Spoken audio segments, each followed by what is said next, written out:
अकेलापन एक ऐसा शब्द है जिससे सभी घबराते हैं। अगर मैं कहूं कि आपको अकेले रहना है तो आप परेशान हो जाएंगे, क्योंकि हमें इसकी आदत नहीं है, ना ही हम ऐसा करना चाहेंगे। बदलते जमाने के साथ लोगों का रहन सहन तो बदल ही रहा है, साथ ही जीने का तरीका भी बदल रहा है।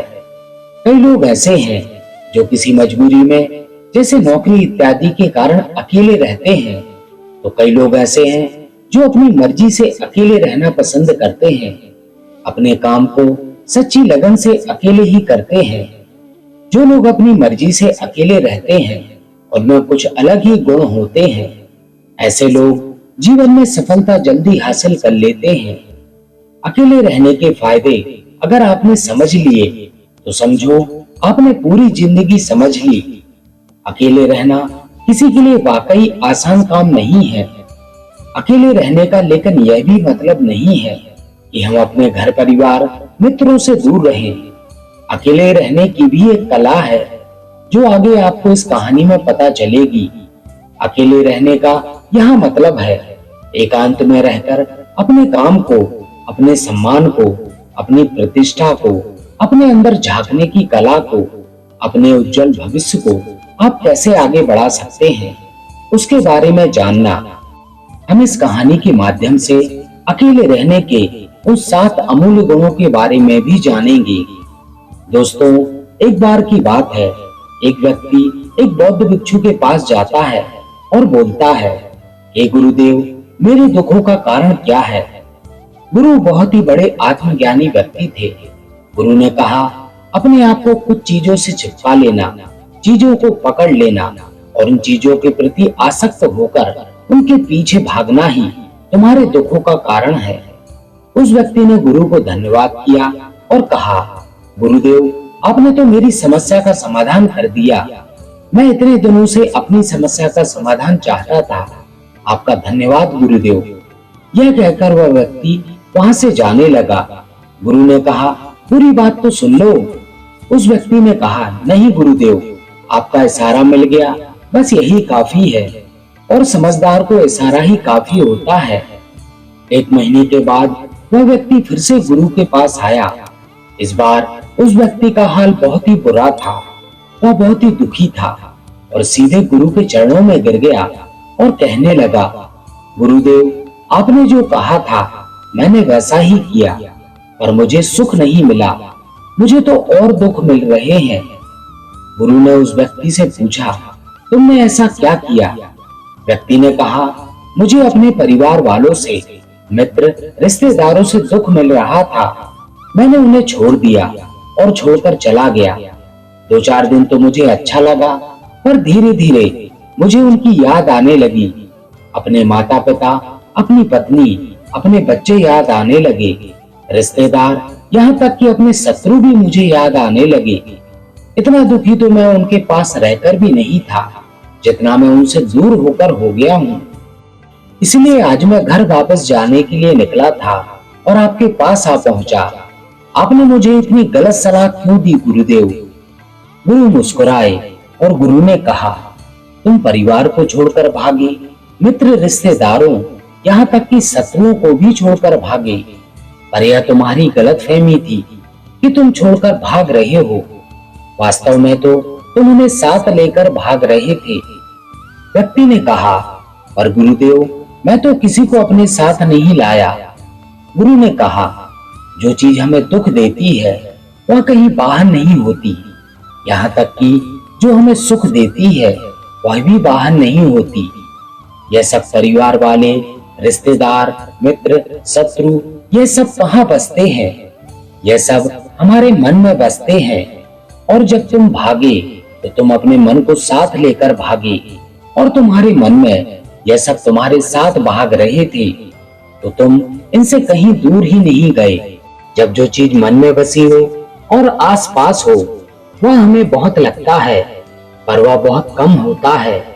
और जब हम इन चीजों से दूर हो जाते हैं, यानी छोड़कर भाग जाते हैं, तब मन उन चीजों को पाने के लिए फिर से प्रयास करने लगता है।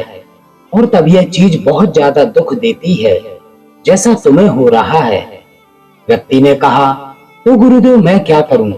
चीजों के साथ रहूं तो दुख, चीजों को छोड़कर जाऊं तो दुख। क्या मैंने सिर्फ दुख उठाने के लिए ही जन्म लिया है? गुरु मुस्कुराए और उन्होंने कहा, यह बात बिल्कुल सत्य है। यहाँ सब सिर्फ दुख उठाने के लिए ही जन्म लेते हैं, पर यह भी सत्य है कि इन दुखों के पार सुख और उस सुख के पार दुख, फिर सुख और फिर दुख है। जिन चीजों में हमें सुख नजर आता है वह दुख देते हैं, और जिनमें दुख नजर आता है वही सुख का कारण बन जाते हैं। उस व्यक्ति ने कहा, गुरुदेव क्या इस सुख दुख के मायाजाल से बाहर निकलने का कोई रास्ता नहीं है? गुरु ने कहा, रास्ता तो है, मगर तुम इसी दुनिया में रहना चाहते हो, इन सब के साथ रहना चाहते हो, तो तुम्हें एक काम करना होगा। तो तुम ऐसे ही रहो जैसे कि तुम इस दुनिया में अकेले हो, सबके साथ रहो पर अकेले रहो। व्यक्ति ने कहा, पर गुरुदेव ये कैसे हो सकता है? गुरु ने उस व्यक्ति को एक जगह पर ले गए जहां एक मेला लगा हुआ था। वहां बहुत भीड़ थी। गुरु ने कहा, देखो अपने आसपास यहाँ किसी को जानते हो क्या? व्यक्ति ने कहा, नहीं, यहाँ तो कोई भी मेरी जान पहचान का नहीं है। तब गुरु ने कहा, क्या तुम यहाँ अकेले हो? व्यक्ति बोला, हाँ गुरुदेव, बिल्कुल अकेला हूँ। गुरु ने कहा, नहीं, तुम्हारे मन में अभी कुछ चल रहा है, तुम अकेले नहीं हो। उस व्यक्ति ने कहा, हाँ गुरुदेव, मैं जल्द से जल्द अपने घर जाना चाहता हूँ, अपनी पत्नी से, अपने बच्चों से और अपने माता पिता से मिलना चाहता हूँ, अपने मित्रों से मिलना चाहता हूँ। वही सब मेरे मन में चल रहा है। गुरु ने कहा, अब ये सब भूलकर आंखें बंद कर लो और अपना ध्यान यहाँ होने वाली आवाजों पर लगा दो। व्यक्ति ने ऐसा ही किया, और जैसे ही उसने अपनी आंखें बंद की और सारा ध्यान वहां हो रही आवाजों पर लगा दिया, उसे एक अकेलापन, एक एकांत महसूस हुआ। उसे लगा कि वह इतनी बड़ी भीड़ में भी अकेला है। सभी आवाजों के ऊपर ध्यान लगाने के कारण किसी आवाज का कोई महत्व नहीं था, बस आवाजें थी और वह था। उसने अपनी आंखें खोली और कहा, गुरुदेव यहाँ तो मैं बिल्कुल अकेला हूँ, सब हैं पर कुछ नहीं है। गुरु ने कहा, बस इसी तरह अकेले होना है। तुम रहो सबके साथ भीतर से, लेकिन अकेले रहो। साथ में सब हो पर मन में कोई ना हो। जिसने इस तरह से अकेले जीना सीख लिया, उसे कभी जीवन में दुख नहीं होगा, उसे चीजें दुख नहीं देंगी, वह हर चीज में आनंद की प्राप्ति कर सकता है। गुरु ने आगे कहा, महान सफलताएं अकेलेपन से ही शुरू होती हैं। अकेलापन ही हमें उनसे मिलाता है। अपने अकेलेपन को नकारात्मक मत समझो, बल्कि उसे एकांत समझकर खुद को जानने का प्रयास करो। जब तुम्हें एकांत पसंद आने लगे तो समझो तुम्हारा वास्तविक वजूद तुमसे मिलना चाहता है। इसलिए अपने इस एकांत प्रेम का सम्मान करो। गुरु बोले, मैं तुम्हें 7 ऐसी खूबियों के बारे में बताता हूँ जो अकेले रहने वाले लोगों में पाई जाती हैं और उन्हें दूसरों से अलग और बेहतर बनाती हैं। गुरु ने कहना शुरू किया, पहली खूबी जो एकांत में रहने वाले लोगों में पाई जाती है वह यह है कि ऐसे लोग दूसरों की तुलना में खुद के प्रति ज्यादा जागरूक होते हैं। वह खुद के स्वभाव और आचरण के बारे में ज्यादा गहराई से जानते हैं। ऐसा इसलिए होता है क्योंकि जब हम अकेले होते हैं तो हमें खुद के बारे में सोचने का काफी समय मिल जाता है, जिससे हम खुद के व्यवहार को अच्छे से समझ पाते हैं। एकांत में रहने वाले लोग खुद की कमजोरी और ताकत को भी अच्छे से जान पाते हैं, जिससे वह दूसरे लोगों की तुलना में किसी भी खराब स्थिति का सामना ज्यादा अच्छे से कर सकते हैं। गुरु ने आगे कहा, अकेले रहने वाले लोगों की दूसरी खूबी यह है कि यह सकारात्मक सोच वाले होते हैं। देखो, जब बहुत से लोग हमारे साथ होते हैं तो वहां एक दूसरे से तुलना, जलन, घमंड, लालच जैसे कुविचार अपने आप ही हमारे मन में आने लगते हैं। फिर इंसान विचारों के बस में आकर उल्टे सीधे काम करने लगता है। हालांकि ऐसा नहीं है कि एकांत में रहने वाले लोगों के मन में ये विचार नहीं आते, लेकिन क्योंकि वह अकेले हैं, इसलिए दूसरों से तुलना, जलन, घमंड जैसे कुविचार उनके मन में दूसरों की तुलना में थोड़ा कम आते हैं। साथ ही अकेले रहने की वजह से उन्हें खुद के बारे में सोचने का ज्यादा समय मिलता है, जिससे वह अपने नकारात्मक विचारों को पहचान कर उन्हें कम कर सकते हैं, जिसके कारण ऐसे एकांत में रहने वाले लोग ज्यादा सकारात्मक होते हैं। अकेले रहने वाले लोगों की तीसरी खासियत यह है कि यह लोग ज्यादा अनुशासित और आत्मनिर्भर होते हैं, क्योंकि अकेले रहने वाले लोगों को अपने ज्यादातर काम खुद ही करने पड़ते हैं, इसलिए दूसरों की तुलना में ज्यादा आत्मनिर्भर होते हैं। साथ ही ऐसे लोगों को दूसरों का काम करना भी पसंद नहीं आता। यह अपना काम खुद अपने ही भरोसे करते हैं।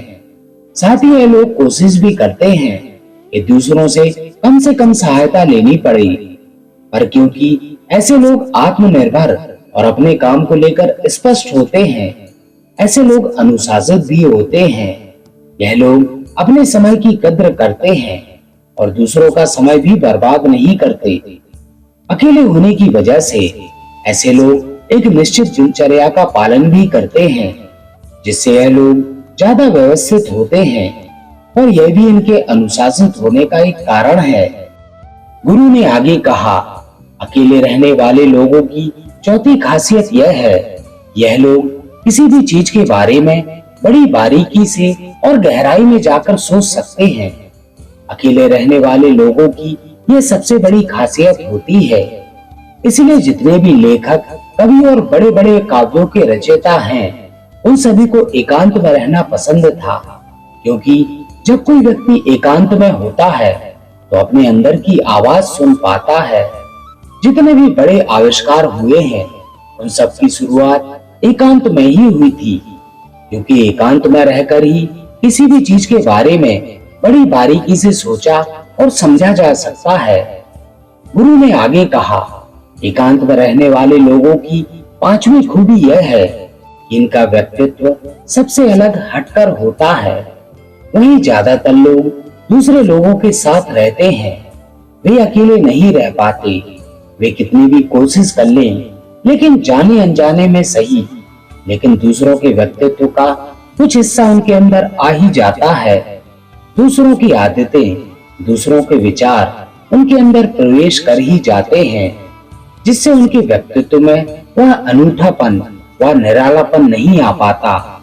उनका व्यक्तित्व कई सारे लोगों के साथ व्यक्तित्व का मिश्रण होता है, पर क्योंकि एकांत में रहने वाले लोग अपना ज्यादातर समय अपने साथ बिताते हैं, इसलिए ये दूसरों की बातों और विचारों से बहुत ही कम प्रभावित होते हैं। उनके अपने जीवन को जीने के खुद नियम और कायदे होते हैं, जिनका वह पालन करते हैं। वे किसी से भी आसानी से प्रभावित नहीं होते, इसलिए ऐसे लोगों की शख्सियत सबसे हटकर सबसे अलग होती है। इसलिए उनके व्यवहार में एक अलग ही निरालापन होता है, जो किसी दूसरे व्यक्ति को पसंद आ भी सकता है और नहीं भी। गुरु बोले, छठी खासियत जो एकांत में रहने वाले लोगों में होती है, वे ज्यादा लोगों से अपने संबंध नहीं बनाते, लेकिन यह जितने भी लोगों से संबंध बनाते हैं, सच्चे दिल से बनाते हैं। ऐसे लोगों की बहुत ही कम दोस्त होते हैं, लेकिन जितने भी होते हैं, ये उनसे अपनी दोस्ती पूरी ईमानदारी से निभाने की कोशिश करते हैं। अक्सर लोगों को यह लगता है कि एकांत में रहने वाले लोग बहुत कम बात करते हैं, लेकिन उनसे पूछिए जिनसे ये दिल से जुड़े होते हैं, उनसे यह कितनी बातें करते हैं। वैसे लोग इन्हें अपना मान लेते हैं और वह उनके सामने अपने पूरे दिल की बातें रख देते हैं। अकेले रहने वाले लोग बहुत ही कम लोगों के साथ संबंध बनाते हैं, लेकिन जरूरत पड़ने पर वह अपनी तरफ से पूरी मदद करने को तैयार रहते हैं। इसलिए उनके रिश्ते कम लोगों से तो होते हैं, लेकिन जिनके साथ भी होते हैं बहुत मजबूत होते हैं। अगली खासियत, अकेले रहने वाले लोग मानसिक तौर पर और भावनात्मक रूप से मजबूत होते हैं, क्योंकि उन्हें पता होता है कि अगर कोई समस्या उनके ऊपर आती है तो उन्हें अकेले ही उस समस्या से निपटना पड़ेगा। ऐसा बार बार करने से उनके अंदर खुद के प्रति आत्मविश्वास बढ़ जाता है और आत्मविश्वास एवं आत्मसम्मान के बढ़ने से वह मानसिक और भावनात्मक तौर पर और मजबूत होते चले जाते हैं और यह मान लेते हैं कि कोई भी ऐसी समस्या नहीं है जिससे वह अपने दृढ़ इच्छा शक्ति के दम पर हरा ना सके, और यही सोच उन्हें दूसरों से अलग बनाती है। इतना कहने के बाद गुरु मौन हो गए। उस व्यक्ति ने कहा, गुरुदेव, आपकी सारी बात तो ठीक है, लेकिन यह कब कहा जा सकता है कि अकेलापन एक वरदान है? यह सुनकर गुरु ने कहा, अकेलापन हमेशा से ही एक वरदान रहा है, अगर हम उस समस्या को पूरी सकारात्मकता के साथ उपयोग कर पाए तो। क्योंकि जब हम दुनिया के लोगों के साथ होते हैं तब हम भीड़ का एक हिस्सा होते हैं, लेकिन जब हम अकेले होते हैं तब हम खुद के साथ होते हैं। जब हम खुद के साथ होते हैं तभी हम अपने समय का सदुपयोग, खुद का आकलन, खुद के शौक, सभी बातों पर अच्छे से ध्यान दे सकते हैं, अपनी कमजोरियों पर भी काबू पा सकते हैं और ऐसा कह सकते हैं कि सच में अच्छाई की राह और इंसानियत की मंजिल भी पा सकते हैं। उस व्यक्ति को गुरु की बात समझ आई और वह गुरु को धन्यवाद कहकर चला गया। तो मित्रों, जिन चीजों को हम पाना चाहते हैं वह तब तक हमें दुख देती है जब तक कि हम उन्हें पाना ले। जब हम उन्हें पा लेते हैं तब वह फिर से हमें दुख देती है कि वह कहीं हमसे छूट ना जाए, और जब वह हमसे छूट जाती है तो फिर से हमें दुख देती है। उनके जाने का दुख तो गहरा होता है। जीवन भर हम एक चीज को पकड़ते हैं, फिर दूसरी चीज को, फिर तीसरी चीज को पकड़ते हैं और पीछे की चीजों को विदा करते रहते हैं। इसी तरह हम सुख पकड़ते हुए दुख को पकड़ते चलते हैं। पर जिस व्यक्ति ने अकेला रहना सीख लिया, वह परिवार में, समाज में सब कुछ करते हुए आनंद की प्राप्ति करते हैं, सारे कार्यों को पूरा करते हुए सुख से जीते हैं, आनंद से जीते हैं। तो दोस्तों, आपको हमारी आज की वीडियो कैसी लगी? अपने कमेंट के माध्यम से हमें जरूर बताएं, और यदि कहानी पसंद आई हो तो वीडियो को लाइक जरूर करें और अपने प्रियजनों में शेयर करना ना भूलें। इसके साथ ही जो भी मित्र हमारे चैनल पर नए हैं वे चैनल को सब्सक्राइब जरूर करें और बेल आइकन प्रेस करके ऑल करें, ताकि आगे आने वाली वीडियोस की नोटिफिकेशन आपको समय पर मिलती रहे। तो दोस्तों, इस वीडियो में बस इतना ही। मिलते हैं ऐसे ही किसी अन्य ज्ञानवर्धक वीडियो में। तब तक अपना ख्याल रखें। नमो बुद्धाय।